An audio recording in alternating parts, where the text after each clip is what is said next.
Um, how Austin's stunning drop in rents explains housing in America.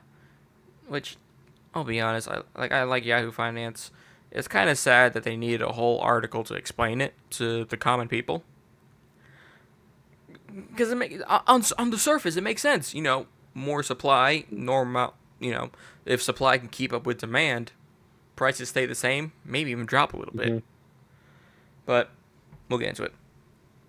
Here is one narrative violation in the usual drumbeat of doom. That's a fun way to start the article. The rent in many cities across the U.S. is getting cheaper. Mm. After soaring to COVID era highs, rents have cooled. Last month, the national median rent was down 1.7% from 1 year prior, according to research from the rental marketplace apartment list. My rent went up like $30. This made it the biggest annual decline since the company started tracking rent data in 2017. One success story stands out among all the rest: Austin, Texas, where rents dropped by a full 6% over the past year. Insert joke about everything being bigger in Texas, more than any other large metro area in the U.S. The Austin area's median rent was $1,274. Is is back to roughly where it was right before the pandemic, which means that in 2026 dollars, it's significantly cheaper than it was in 2019. For the past decade, Austin has been a standard bearer for the YMBY, yes, in my backyard. Okay. Movement, passing a barrage of policy changes to make it easier to build new housing, especially new apartment buildings, according to a recent report from the Pew Charitable Trust Housing Policy Initiative. These are wacky names. They make sense, I guess. These reforms are responsible in large part for the sharp drop in rents enjoyed by Austinians over the last several years. Housing economics overwhelmingly agree that to bring home prices down, cities need to embrace supply side reforms that cut away the thickest of regulations that make it oddly difficult to do something as seemingly simple as build an apartment building. An, ar- an argument that I don't care what you had to say. By housing markets but housing markets are enormously complicated and shaped by many factors. It's challenging for researchers to measure the exact effect of policies like those rolled out in Austin. What? You just said it was doing good. Pew's report certainly provided strong suggestive evidence that the city's policy reforms made a real difference. But remember that since around 2022, rents have been falling nationwide too, and in many other cities quite substantially. So it seems likely that at least some of Austin's rent decline would have happened anyway, even without full suite of YIMBY reforms. Okay, that seems little slightly disingenuous. It's like, yeah, they're dropping across the United States, but in Austin, it's going down substantially because of this policy. But it probably would not. No. If you agreed, why would you go back on it? How do we isolate the impacts of reforms meant to increase housing supply, figure out which ones worked and to what extent they worked? Those questions housing experts are taking up right now, and they're not merely academic ones. Getting right Getting them right is how we will claw our way out of a housing affordability crisis almost no one doubts exists, even as some disagree over how to solve it. There's no disagreement. Build more houses. They just went on to say that Austin, Texas, has significantly less. Stop showing me ads. Thank you. Uh, where is it? I'm looking for it. They're talking about like supply side. We've talked about that before. Initiatives reform past several years. Yeah, to bring housing prices down, cities need to embrace supply side reforms that cut away the thicket of regulations and make it oddly difficult to, you know what I mean. So there's one, cutting regulations. Um, how do I put this? I'm not opposed entirely to regulations because I do like I like buildings to be up to code for sure, but I like to live. I don't like to breathe asbestos. for sure, I'll say that. But again, like I like they're having fire escapes. Although what I don't like is the lack of personal-sized elevators due to fire regulation and EMS regulation. Fuck those mm, guys. Die on the third floor like a man. Die on the ninth floor like an adult. Come on. exactly, dude. Be a man, but it's simple. At least in my mind, we've been talking about it. It's basic economics. Demand, Mhm. supply, increase supply, price goes down, or at least maintains the same price, which should be the Yep. goal. And it's not like we're desperate to find land in the United States. I remember reading a statistic. Now, granted, the statistic was like 10, 15 years ago. You could take everyone in the world, put them shoulder to shoulder, they'll fit into Texas. Yep. So, It's the issue with the housing stuff is like you would think in like a natural market that like oh you know people would buy houses and build houses and they'd like we'd build more to meet more demand as people have kids and people want to settle on their own and all this other stuff. When you look at okay, so why is that not happening? You have to go. It's like okay, well clearly there isn't. Maybe it's an economic reason. You look and you look and you look and there isn't one. Just no economic wouldn't have more houses except for one. Asset. Uh, what's it called? It's asset. Like interest on investment, right? And yeah. it's like oh, if you stop looking at a house as a consumable that you use to live somewhere, but instead you start looking at it as a asset, as an asset that can increase in value based on how limited or available or unlimited the supply of that particular asset may be. And then we realize that land is actually not all created equal, and that you know the Florida coast or the California coast or you know specific areas on rivers or whatever are actually way cooler and more desirable than the middle of the boonies, Missouri, or you know Nevada anywhere, or like something like that. You start to go, oh, and then it all clicks because when you look, it's exactly what's happening is people with homes in the cool areas where there are cities or where there's like nice environments like good weather have gone, if everyone wants to be here and we don't build any more houses, the price of our houses will skyrocket and we can pocket all that dough. And that's about as deep as the thought process goes. You don't ever think about, wait a minute, who's buying it then? Right? Like if people can't get houses, then they can't start out on their own. They're less likely to be upwardly mobile. And if you're guarding all the areas with the highest upward mobility, which tend to be cities and like coastal areas, then it seems unlikely that young people are going to be able to make the kind of money that would allow them. They would see the economic opportunity that would allow them to make the kind of money that would then permit them to buy those homes. They never thought that far. It was literally just boomers going, "Oh, oh number go up. Oh, make sure number never go down." And then that's how we ended up where we are. And in Texas, the very capitalist state that it is came in and went, no, go fuck yourself. We like free markets and we don't like stupid HOA regulations and zoning codes and all this other nonsense. Build what you want, where you want, as long as it's up to code, have at it. And hey, guess what? As soon as they did that, rent prices started leveling and then started going down. It's cheaper to live in Austin now than it was 4 years ago, which is stunning because that's true in basically nowhere else in America. No. It's not even Like, that. Like it states in the article, it is cheaper to live in Austin, Texas now than in 2019. That is before before 2020, COVID. and I don't have it up, but not granted. I will admit I've admitted this before. I lean like center right, but I remember there was a left wing news outlet.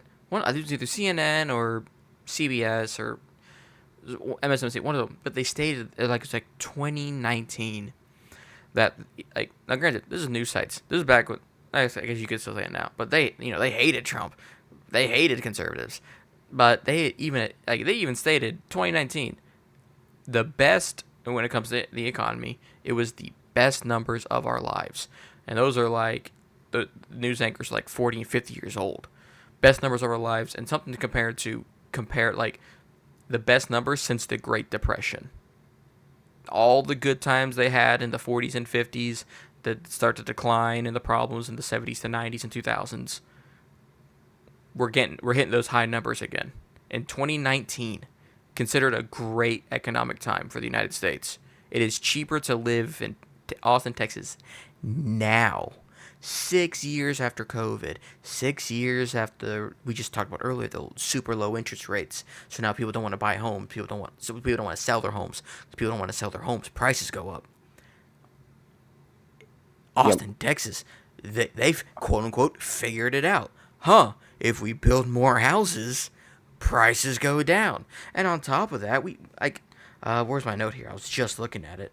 Yeah, by successfully turning inputs, land, labor, capital, into massive outputs of $120,000 homes. Sorry, not dollar homes. Into a massive output of 120,000 homes, the city improved the efficiency of production, which efficiency production, more homes. You get to go home to a home you bought, or you don't want to buy a home, you go rent. Your rent's cheaper. What happens when your rent's cheaper? Most of us aren't saving. We're probably just going to buy the new iPhones. We're going to buy the Steam machines, which are going to be more expensive because the chip shortage. But you can buy all these, more stuff. If you're gluttonous, I'm not trying to be mean. If you're gluttonous for food, you can buy more food because all that money, now it's cheaper to live here in Austin, Texas. It's cheaper, so you can buy more of it. What does that translate to? That translates to a higher standard of living for all of the residents. You can have more stuff. You can. I say you probably won't save it. You might save it for a lavish vacation. Well, it's just your classic. This is not a zero-sum game. Like, a good deal is not one in which one party has scammed the other. A good deal is one in which both parties have come out of it better than they were before. Like, this is like, and it's the reason why, like, you see, even though, like, ostensibly you see, like, a lot of people on the left who would, like, normally believe in, like, progress and, providing something for everyone. When it comes to, like, the case of housing, it's this sort of, like, weird inverse thing where, like, they want rent controls and they want all this other stuff. Where it's like, because the native belief is that this is a zero-sum game. Someone wins, someone loses. And we just have to stop the lose condition from occurring, right? We need to force the people who are winning to stop winning, so that way the people who are losing can stop losing. But that's like a zero-sum mindset. And people, it's easy to get stuck in those, but people get stuck in them. And it's like, especially if you don't understand like the subject matter or whatever, but like a good deal, a good economic proposition is one in which every party leaves better than they were before. You didn't go buy a car because you thought that car was equivalently as valuable to you as the, say, $10,000, but because it was more valuable to you than the $10,000. Otherwise, you wouldn't have given the $10,000. You're making a lateral, or it's entirely random that you would have chosen to give up that $10,000. You're making a lateral move, and in fact, you're kind of losing because your $10,000, it required effort from you, right? So you're actually down something because you made the effort to make a change. So you've lost energy now. You've expended energy to end up no better than you were before. You bought the car because you thought the car was worth more to you than $10,000. You wouldn't have paid more than $10,000, but it was worth more to you. That's the point of a fair trade. It's like, all right, what I am losing is the amount I'm comfortable giving up to gain what I might potentially gain. That is not the same as this is what this thing is worth. In a perfect parity. Like you're not in your head, whether you realize it or not, you're not going, this thing is perfectly in parity. This $10,000 in this car are perfectly equal. You're going, actually, this car is slightly more valuable than this $10,000, but due to other things that might be asking for this $10,000, see a vacation, see a whole new wardrobe, see computer upgrades, see investments, see like housing remodeling, right? Like whatever it might, assuming you're in a house, whatever it might be, that $10,000 can do a lot of stuff. And if it was equivalently as valuable to you as the car, you just wouldn't spend it on the car because that takes effort.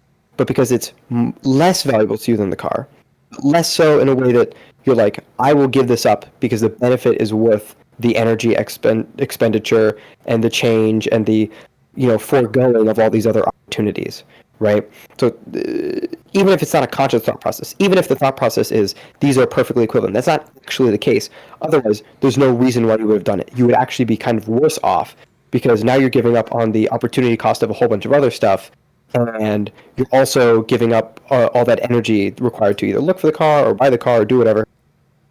So you're actually down if you believe that the money and the car are perfectly equivalent. What you actually believe is that that car is worth the cost of the money and the cost of the energy and the cost of all the opportunities that you're giving up to use that money on something else.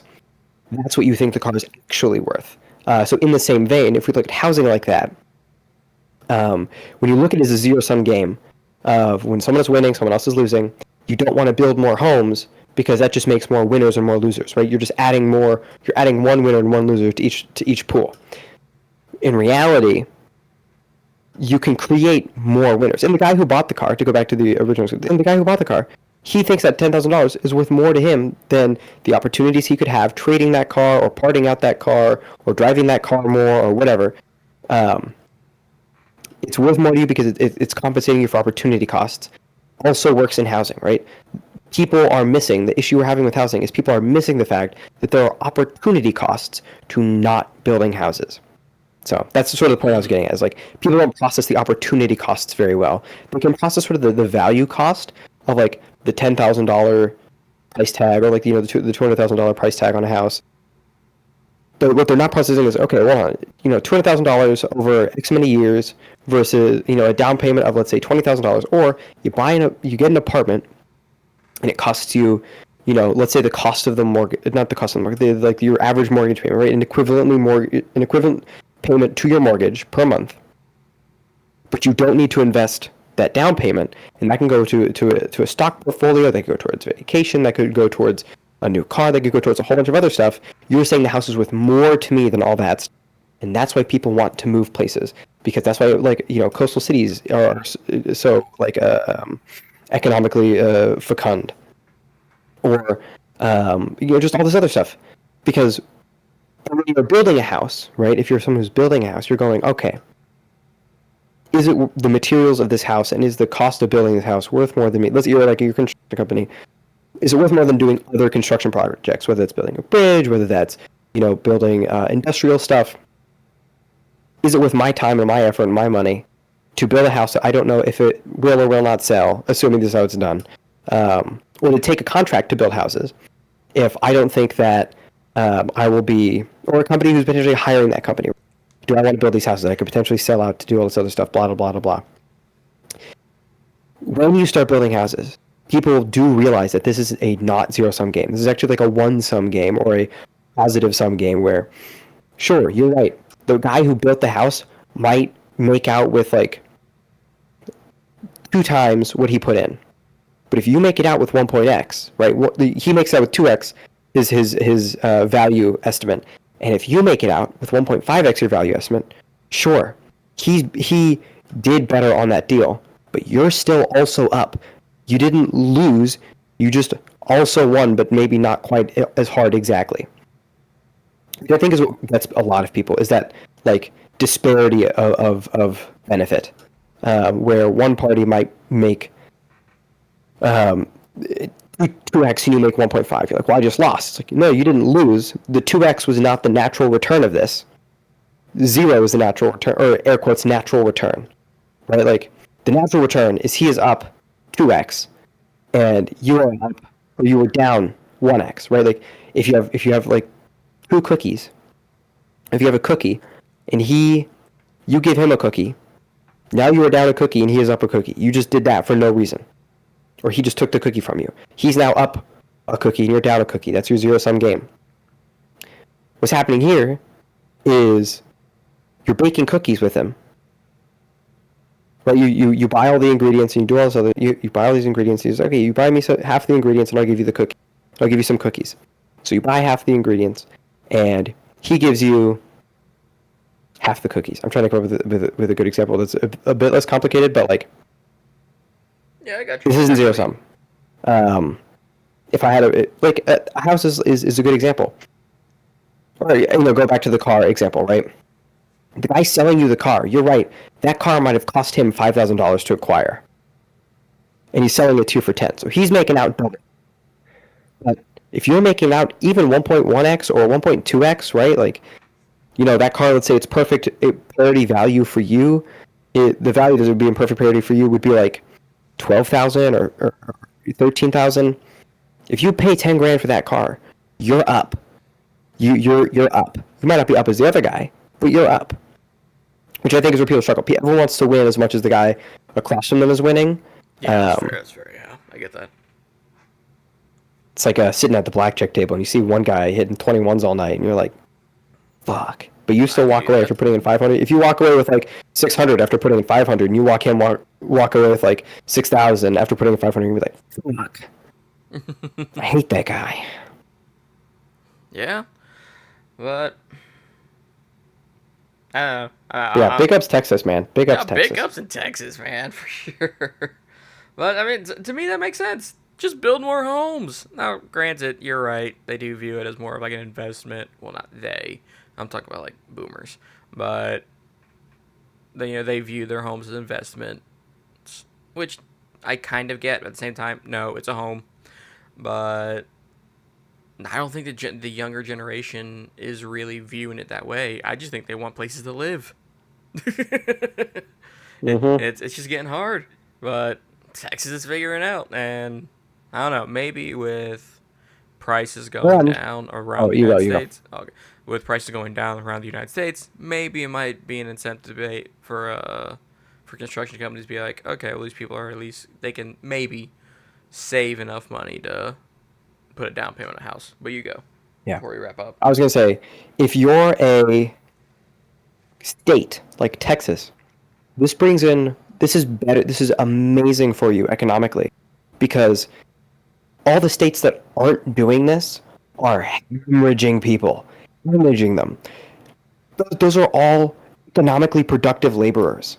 Like, maybe not all of them, but even if like 60% of them are economically productive laborers, those are economically productive laborers that are now boosting your state's economy, right? Mm-hmm. Hell, even if like 40% of them coming over are economic detractors, but 60% are economic producers, dude, you're still up, right? This is still, you're like, a small win is a win, right? Like, sure, you're building these houses, you're investing state funds, and you're doing all this stuff, but your state GDP is going way up. Your cities are growing. You're producing more stuff. You're becoming a cultural center. You're attracting more and more people. It's smart. It's just smart to do this. And especially if none of your competition is doing this, like your more direct competition, like California, for example. If you're Texas and you're seeing California, you go, no new houses, because we want to save the environment.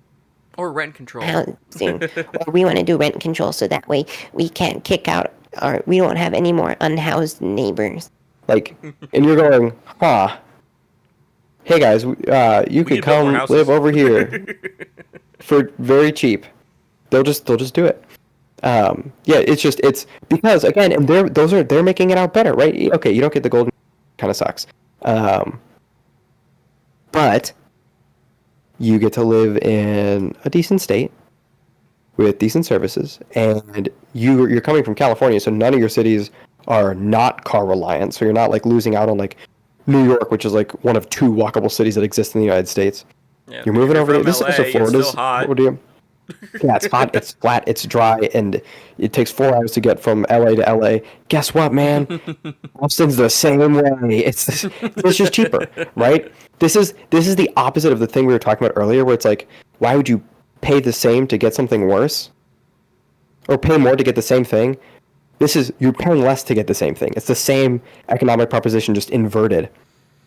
And it's like, of course these people are moving to these states, and of course they're, leaving these other states that aren't not interested in economic growth. I actually read, I think it was a short paper on this a while ago that talked about like how the economic crisis of the 70s and a lot of the culture from the 60s and 70s sort of led to this theory, this political and economic theory of like, instead of building more things to become more efficient and building more things and producing more things, to reduce waste and to reduce stuff, right? So instead of building a new nuclear power plant, right, investing in nuclear energy, building a new nuclear power plant, it instead focused on reducing what already existed. And this is a big political philosophy, like some not a de jure like has an official name. Like this was sort of the prevailing political style that came out of like the 60s and 70s. That leads a lot of like the policy thought process, or has led it for the past like since the 70s. What is that, like 40 years? 50. Like the past 40, yeah, for the past 50 years, this has been the dominant thought of instead of shutting down this coal plant, we should build a nuclear plant. It's let's shut down the coal plant. It's producing too much smog. Okay, well that's just X many jobs that you just destroyed, and you have to figure out how to put those people in. Blah blah blah blah blah blah. It's like, okay, well we need to stop building houses because the houses aren't carbon neutral. Okay, but now you're only left with non-carbon neutral. Okay, then we need to say if you haven't made your house carbon neutral by X time, blah blah blah. It's like, okay, but couldn't this have been reasonably just as effectively solved by building A nuclear power plant. just flatly that is true. That's the answer to literally. It's the classic Twitter flip everything, flip the switch, fix everything switch. That's just nuclear power in every aspect. Like, Oh yeah. oh, we can't do that. We have to stop the production of this. Or you could just start the production of something more appealing and more efficient, like nuclear power. Or you could start the production of something more appealing and more efficient. Like, there are kinds of greenhousing that isn't just like uses paper mache foundation in order to reduce landfill. It's like no. But like, it's stuff like that where it's like instead of going, hey, let's build a cool, better, more effective alternative, it's this thing that's happening right now needs to stop. Immediately. Both of these things can be true, right? Like there's an element of this where it's like, okay, smog is kind of a problem and pollution is kind of a problem, right? There's a world in which, this is the sort of carrot and stick model where it's like you filled the world with too many sticks and there are a lot of carrots. So what are people supposed to do? And then eventually Texas came along and went, yeah, we're just gonna throw out a couple carrots and see what happens. And hey, guess what? All the rabbits are happy now. Or I guess it was pigs in the carrot and stick example. Like, all the pigs are happy now. Look at them. They're oinking around. They're digging around. They're having a great time. When before they were just lethargic and angry and did nothing. Mm-hmm. Yeah, I wonder what changed. Maybe incentives, positive ones, are just as important. In many cases, more important than negative ones. Constantly telling people don't is not a solid long-term policy. Don't build more houses. Don't do this. Don't, you can't build a house unless it's this. We don't want XYZ kind of building around here. Dude, shut up. If you listen, I like my house in the suburbs, and if we start building mixed-use housing here, then that will destroy the character. Well, hey, guess what? It'll also probably economically boost the country to such a degree that you can move and live in a different suburb. Yeah. That's my opinion. Yeah, absolutely. Well, long story short, Texas figured it out. We figured it out. Texas before figured it that, out. But they figured it out. And maybe, hopefully, the rest of the country follows. I don't know. But if you made it this far, thanks for joining us. Don't forget to like, comment, subscribe, and we'll catch you in the next one.